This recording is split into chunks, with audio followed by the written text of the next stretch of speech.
प्रधानमंत्री जी जानते हैं महंगाई किसे कहते हैं?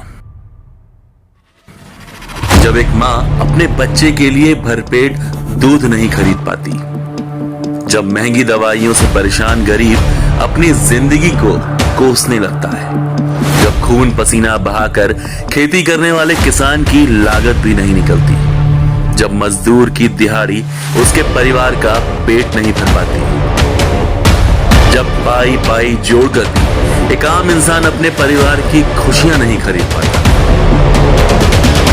खैर, कभी अपनी करोड़ों की कार से बाहर निकलकर और लाखों का चश्मा उतार कर देखिए, देश महंगाई से कराह रहा है। आपने सुपरमैन देखा है, आपने स्पाइडरमैन देखा है, आपने ही मैन देखा है। आज आपको एक कहानी सुनाती हूं, और वो कहानी एक देश की है, एक देश में एक राजा की है, जिसे लोग महंगाई मैन के नाम से जानते हैं। सुपरमैन, स्पाइडरमैन अब पुराने हो गए, महंगाई मैन के नाम से उनको जाना जाता है। जहां महंगाई बढ़ जाती है, टमाटर ट बोलता है, टमाटर महंगा हो जाता है, पेट्रोल पा बोलता है, पेट्रोल महंगा हो जाता है। जनता अपने राजा से बड़ी त्रस्त थी। जो थोड़ी बहुत कमाई थी सब महंगाई मैन को समर्पित थी, और जो थोड़ी बच जाती थी वो टैक्स वाले लूट लेते थे। राजा को इस बात की भनक थी कि जनता त्रस्त है, जनता परेशान है, और उसी लिए उसने कुछ ऐसे चेले रखे हुए थे जो दूसरे राज्यों की बात करते थे। वो कहते थे फेकुस्तान में टमाटर बहुत महंगा है, फेकुस्तान में आटा बहुत महंगा है। तो राजा इसी में मस्त रहता था कि चेले जो हैं वो फेकुस्तान की बात कर रहे हैं, उसकी प्रजा की, उसके देश की बात नहीं कर रहे हैं। कुछ चेले ऐसे भी थे जो टमाटर 140 होने पर जनता को समझाते थे कि टमाटर मत खाइए, पथरी हो जाएगी, मिर्ची कम खाइए, अल्सर हो जाएगा, लहसुन प्याज तो बिल्कुल नहीं खाना चाहिए, देश विरोधी हरकतें आप बिल्कुल मत करिए। तो राजा को ऐसे लोग थे जो समझाते थे। लेकिन असलियत यह है कि जिस राजा का महंगाई मैन नाम है वो नरेंद्र मोदी है। और पीपली लाइफ का वो गाना तो आप सभी को याद होगा, महंगाई डायन खाए जात है। उसकी लाइन में बस संशोधन ये है कि सखी सैया तो नईखे कमात है, महंगाई डायन खाए जात है। सब्जियों के दाम रॉकेट की तरह बढ़ रहे हैं। ये मैं एक गिफ्ट बास्केट बनाकर लाई हूं। आप लोग अभी शादी ब्याह का सीजन आ रहा है, बर्थडे पार्टी वगैरह में जाते होंगे।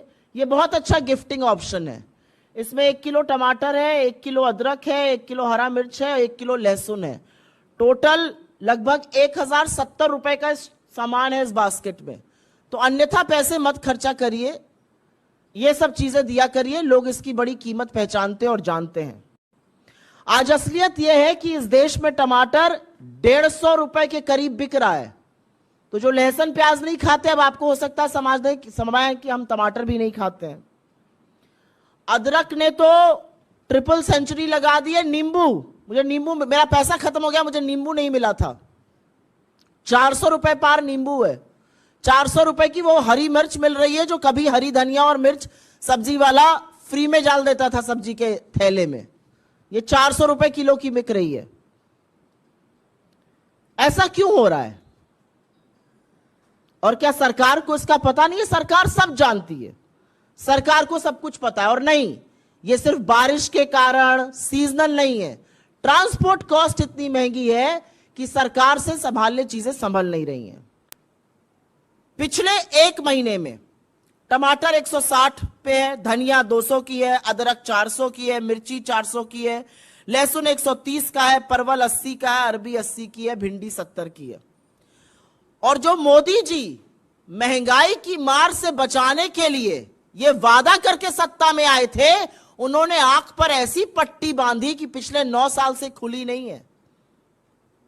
उनके राज में 2013 से 2023 के बीच में आटे के दाम में 46%, आटा कॉमन फ्लावर के दाम में 46% वृद्धि हुई है। चावल 25 रुपए किलो मिलता था, अब 36 के ऊपर पहुंच गया है। दाल जो 72 की थी वो 160-170 के बीच की मिल रही है। सरसों का तेल 90 से दोगुना होकर 185 पार कर चुका है। और नमक हमारे गांव की तरफ कहा जाता है कि तरकारी दाल ना हो तो नून से खा लीजिए रोटी।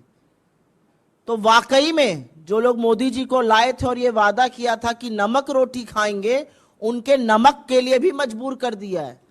नमक का दाम जो कभी 13 रुपए होता था वो 20 के ऊपर है। आपकी आंखों में धूल झोंककर आपकी जेबों पर डाका पड़ रहा है। वजन घटाया जा रहा है पैकेटों का, और या तो दाम वही रखा जा रहा है या दाम बढ़ाया जा रहा है। और क्या सरकार कुछ कर नहीं सकती है? सरकार चाहे तो बहुत कुछ कर सकती है। सरकार क्या कर रही है? उल्टा सरकार ने आंख पर पट्टी और मुंह में दही जमा दी है, उस दही पर भी जीएसटी लगा हुआ है।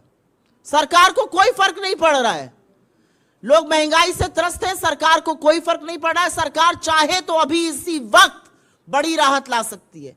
एक्साइज ड्यूटी कम करे, डीजल का दाम घटेगा, पेट्रोल का दाम घटेगा। मेन ट्रांसपोर्ट फ्यूल डीजल है, डीजल का दाम घटते ही सब्जियां सस्ती होंगी, तमाम चीजें सस्ती होंगी। ऐसा क्यों नहीं कर रही है सरकार?